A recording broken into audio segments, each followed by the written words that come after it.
Blessings, grace and peace to you in the name of the Lord Jesus Christ.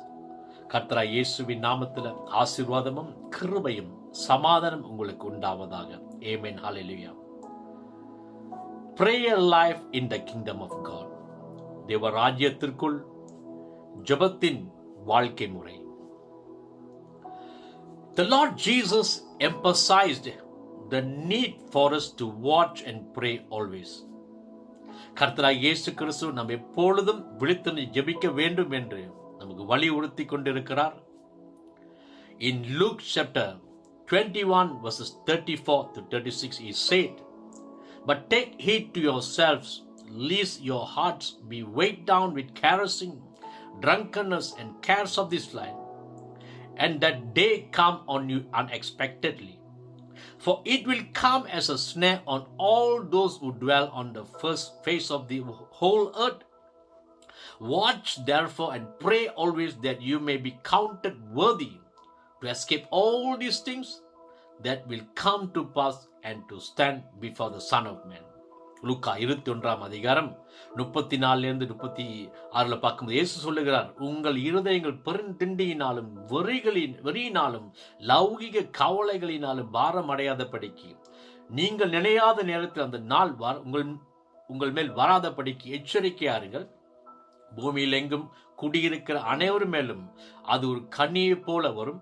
ஆகையால் இனி சம்பவிக்க போகிற இவைகளுக்கு எல்லாம் நீங்கள் தப்பி மனுஷகுமாரனுக்கு முன்பாக நிற்க பாத்திரவான்களாக எண்ணப்படுவதற்கு எப்பொழுதும் ஜெபம் பண்ணி விழித்திருங்கள் என்றார். My beloved in Christ Jesus, in Luke chapter 21 we can read there's a lot of distress, distractions, and a lot of evil things is going to happen on the people of the nations.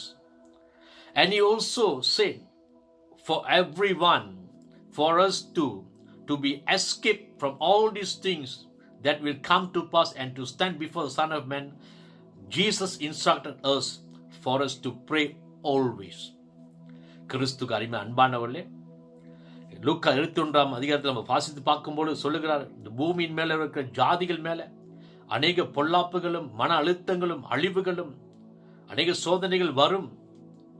ஆகையால் இந்த சோதனைக்கெல்லாம் நாம் தப்பிக்கொள்ளும்படிக்கு காப்பாற்றப்படும்படிக்கு நாம் என்ன செய்ய வேண்டும் என்றால், மனுஷகுமாரனுக்கு முன்பாக நிற்க எண்ணப்படுவதற்கு என்ன செய்ய வேண்டும் என்றால் சொல்லுகிறார், விழித்திருந்து ஜெபம் பண்ணுங்கள், எப்பொழுதும் ஜெபம் பண்ணி விழித்திருங்க என்று சொல்லுகிறார். In Mark chapter 11 verse 23 to 26 he said, "For assuredly I say to you, whoever says to this mountain, be removed and be cast into the sea, and does not doubt in his heart, but believe that those things he says will be done, he will have whatever he says. Therefore I say to you, whatever things you ask when you pray, believe that you receive them, and you will have them. And whenever you stand praying, if you have anything against anyone, forgive him, that your Father in heaven may also forgive you your trespasses. But if you do not forgive, neither will your Father in heaven forgive your trespasses." My beloved in Christ Jesus, in these verses, Jesus, he instructed, he emphasized about the faith prayer, and he says, whatever things that you ask when you pray, he said we must believe, we must have faith that we will receive the answer.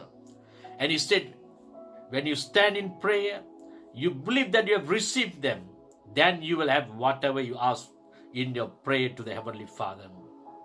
So, and he also admonished us, warning us, whenever we stand in prayer, if we have anything against to anyone, he said we must forgive them, so that our Heavenly Father may also forgive our trespasses.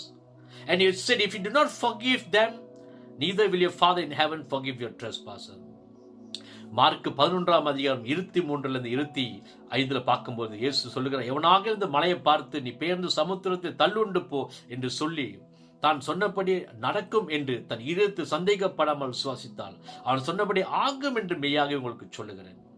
அதனால் நீங்கள் ஜெபம் பண்ணும் போது எவைகளை கேட்டுக்கொள்வீர்களோ அவைகள் பெற்றுக்கொள்ளும் என்று விசுவாசிங்கள், அப்பொழுது அவைகள் உங்களுக்கு உண்டாகும் என்று சொல்லுகிறேன்.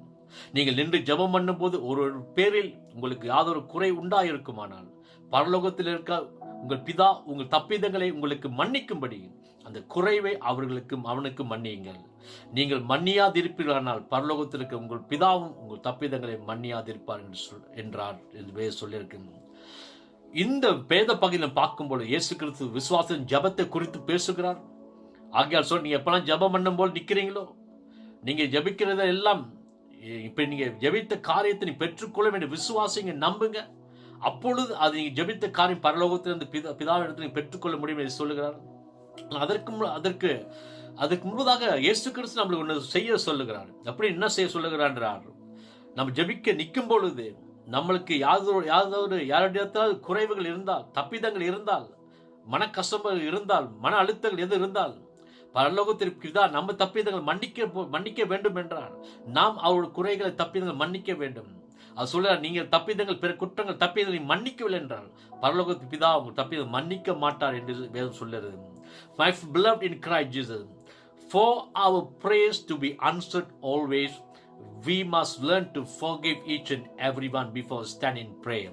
கிறிஸ்துக்கு அன்பானவர்களே, நம்முடைய வாழ்க்கையில பிதாவிடத்திலிருந்து ஜபத்துக்கு பதிலை பெற்றுக்கொள்ள வேண்டும் என்றால் முதலாவது செய்ய வேண்டியது என்னவென்றால், ஜபக்கு நிற்கும் பொழுது யாரிடத்தில் நம்ம குறைகள் ஏதோ மன கஷ்டங்கள் அழுத்தங்கள் இருந்தால் அவங்க மன்னித்து அதை ரிலீஸ் பண்ணுகிறவர்களாக இருக்க வேண்டும்.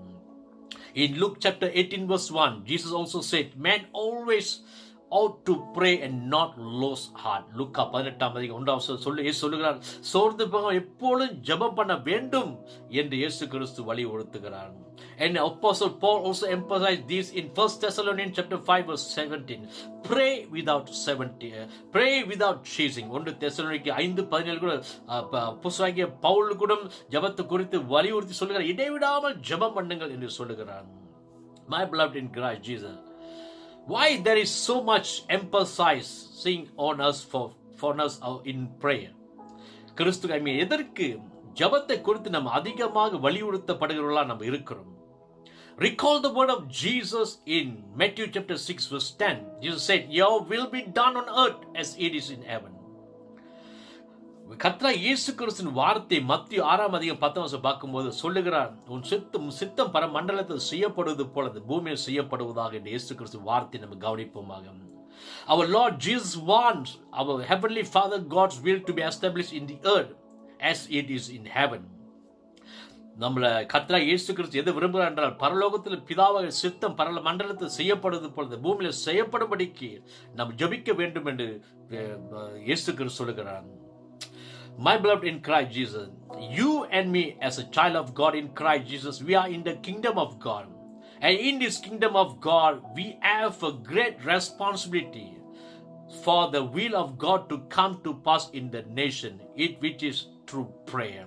கிறிஸ்துக்கு அன்பானவர்களே, நம்ம கிறிஸ்துவுக்குள்ள தேவ பிள்ளைகளா இருக்கிற நம்ம அனைவரும் தேவ ராஜ்யத்துக்குள்ள இருக்கிறபடியா இன்னைக்கு நமக்கு ஒரு பெரிய ஒரு பொறுப்பு இருக்கிறது என்றால் ஜாதிகள் தேசங்களில் தேவனுடைய சித்தம் இந்த பூமியில நிலைவரப்படும்படிக்கு அது செயல்படுத்தும்படிக்கு வரும்படிக்கு நம்ம ஜெபத்துல நமது பொறுப்பை எடுத்து நம்ம செயல்படுவர்களா இருக்க வேண்டும். So God led us run the world with him, enforcing his will in the nations of the world through our priestly ministry of intercession. பிதாவாகிய தேவன் நம்முடைய பரிந்து பேசுகிற ஆசாரிய ஊழியத்தின் மூலமாக அவர் சித்தத்தை இந்த பூமியில செயல்படுத்துறதுக்கு நிலைவரப்படுகிறதற்கு நம் மூலமாக நம்மோடு கூட இந்த பூமியை அவர் வழிநடத்தும்படிக்கு பிதாவாகிய தேவன் விரும்புகிறார். My beloved in Christ Jesus, we have to be learned to be persistent and fervent in prayer. Remember what the Bible says in James chapter 5 verse 16.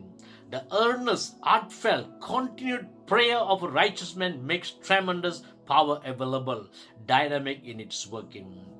கிறிஸ்துக்கு அன்பானவர்களே, நாம் எப்பொழுதும் நம்ம இடைவிடாமல் தொடர்ச்சியாக கருத்தாக ஜெபம் பண்ணுகிறவர்களா நம்ம பயிர்த்து வைக்க வேண்டும்.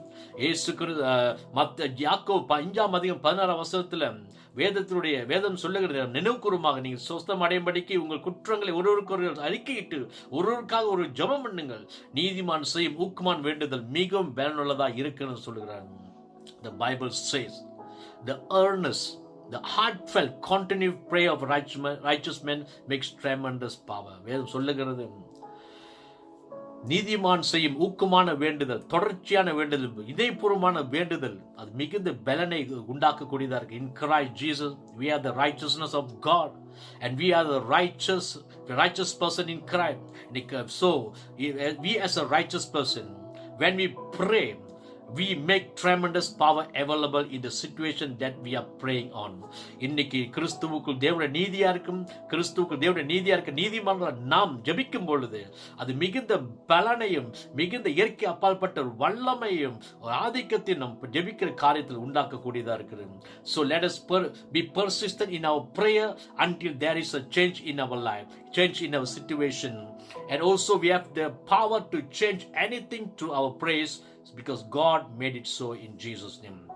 எப்பொழுதும் காரியங்கள் மாறும் வரைக்கும் தொடர்ச்சியாக ஜெபிப்போமாக, மற்றும் ஜெபத்தின் மூலமாக நாம் எல்லா காரியத்தையும் செய்ய முடியும் என்று நாம் அறிந்து கொள்ள வேண்டும். ஏன்னா தேவன் இந்த ஜெபத்தினுடைய இந்த கோட்பாடுகளை, இந்த ஜெபத்துடைய வாழ்க்கை தேவன் நமக்கு கொடுத்திருக்கிறார். May God bless you abundantly. கர்த்தர் உங்களை ஆசீர்வதிப்பார். Amen, amen, amen.